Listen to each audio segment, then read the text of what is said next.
के उपदेश सुनते सुनते धर्मचक्षु प्राप्त हो गया, श्रोतापति फल प्राप्त हो गया।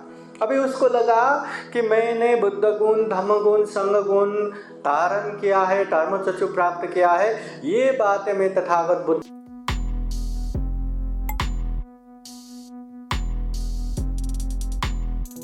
एक समय महाकारुणिक तथागत बुद्ध के समय में एक सुपबुद्ध नामक कुष्ठ रोगी यहाँ वहाँ चलते फिरते कहाँ से वो जेतवन बुद्ध विहार के तरफ पहुँच गया। वहाँ महाकारुणिक तथागत बुद्ध 4 परिषद के सामने उपदेश दे रहे थे, भिक्षु भिक्षुणी उपासक उपासिकाओं के सामने। तो भीड़ देख के सुपबुद्ध भी उस तरफ जाते हैं और थोड़े ही दूर बैठ के वो तथागत बुद्ध के उपदेश सुनते हैं। कहाँ से बुद्ध का उपदेश उसके कानों को बड़ा अच्छा लगा, वो ध्यान से सुन के बैठे और तथागत बुद्ध ने भी इस तरह से उपदेश दिए कि मानो सुपबुद्ध कुष्ठ रोगी के लिए दे रहे। तो वो सुपबुद्ध ने इतने अच्छे से श्रद्धापूर्वक एकाग्र हो के उपदेश सुना कि उपदेश सुनते सुनते धर्मचक्षु प्राप्त हो गया, श्रोतापति फल प्राप्त हो गया। अभी उसको लगा कि मैंने बुद्ध गुण, धम्म गुण, संग गुण धारण किया है, धर्मचक्षु प्राप्त किया है, ये बातें मैं तथागत बुद्ध को बताऊं। मगर देखते वहाँ बहुत सारा भीड़ है, भीड़ के सामने गए तो खुद तो कुष्ठ रोगी, इतने बीमार, अशक्त, इतने घिनौने लोगों के सामने जाएंगे तो लोग तो छी दूर करेंगे, लोग ये गाली भी दे सकते हैं। तो उसको लगा जब तथागत बुद्ध के सामने कोई नहीं रहेगा तब बताने आऊँगा। वो वहाँ से चले गए और जब लगा कि अभी तथागत बुद्ध के सामने कोई नहीं रहेगा, वो फिर से बुद्ध की तरफ आते हैं।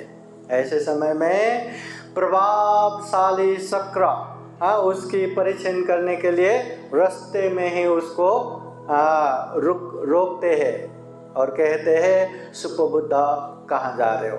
मैं बिहार में जा रहा हूँ। क्यों जा रहे हो? बुद्ध से मिलने के लिए। तो क्या करोगे? मैंने जो बुद्ध गुण, धम्म गुण, संग गुण बोध किया है वो बुद्ध के सामने प्रकट करना है।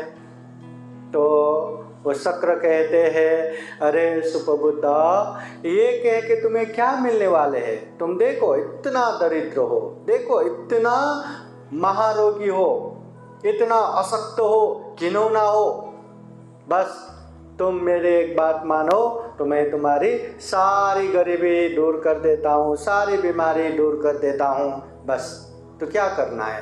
तो कहते हैं बुद्ध बुद्ध नहीं, धम्म धम्म नहीं, संग संग नहीं, बुद्ध मुझे नहीं चाहिए, धम्म मुझे नहीं चाहिए, संग मुझे नहीं चाहिए। ऐसा कहो, मैं तुम्हें दान संपत्ति भी दूंगा, तुम्हें रोग मुक्त भी कर दूंगा, सारा परिपूर्ण कर दूंगा।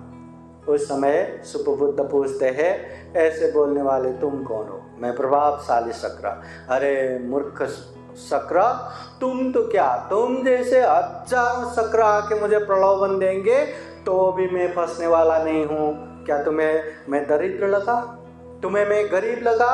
महाकारुणिक तथागत बुद्ध ने दिया हुआ सप्तरत्न आर्य धन मेरे पास है। तथागत बुद्ध कहते हैं जिसके पास ये आर्य धन है वो दुनिया के सबसे बड़े, सबसे धनवान है, वो मेरे पास है। तो ऐसा सुनने के बाद शक्र वहाँ से जल्दी जाके बुद्ध को ऐसे ऐसे हुआ करके बताते हैं और ये सुपबुद्ध भी अपने हिसाब से बुद्ध के पास जाके वो सारे बुद्ध गुण, धम्म गुण, संग गुण प्रकट करते हैं। बुद्ध भी उनको साधुकार देते हैं।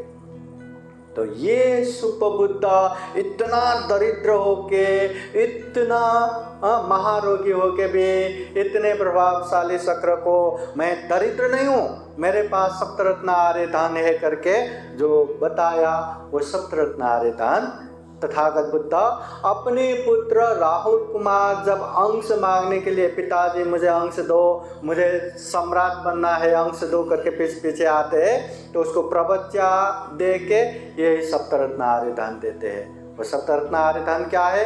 तथागत बुद्ध कहते हैं सद्धा धनं शील धनं हिरियोतापियं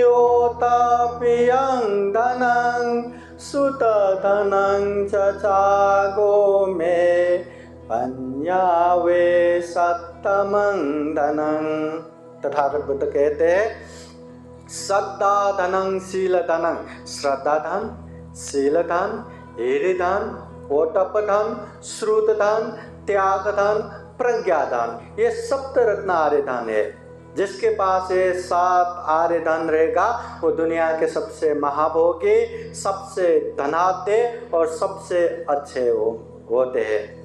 तो ये सप्त धन क्या है? श्रद्धा धन, श्रद्धा में परिपूर्ण होना, बुद्ध धम्म संघ के प्रति अखंड अटूट निसंग भाव से विश्वास रहना। शील धन, हमेशा शील पालन करना।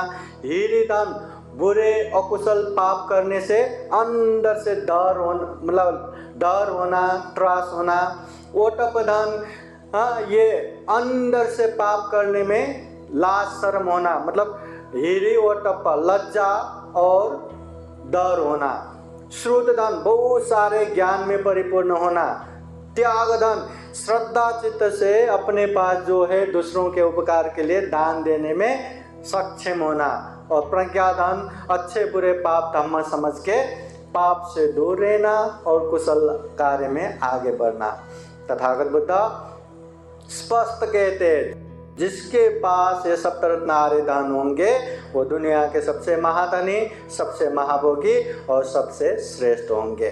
तो हमें ये भौतिक धन संपत्ति के पीछे भागने से भी ये 7 आर्य धन के पीछे भागना चाहिए, इसको ग्रहण करना चाहिए। श्रद्धा होना चाहिए, शील होना चाहिए, लज्जा होना चाहिए पाप करने में, भय होना चाहिए पाप करने में, श्रुत होना चाहिए, बहुश्रुत होना चाहिए, त्याग होना चाहिए, प्रज्ञा होना चाहिए। ये सप्तरत्न आर्य धन। साधु साधु साधु। बुद्धं नमामि, बुद्ध को नमन करता हूँ। धम्मं नमामि, धम्म को नमन करता हूँ।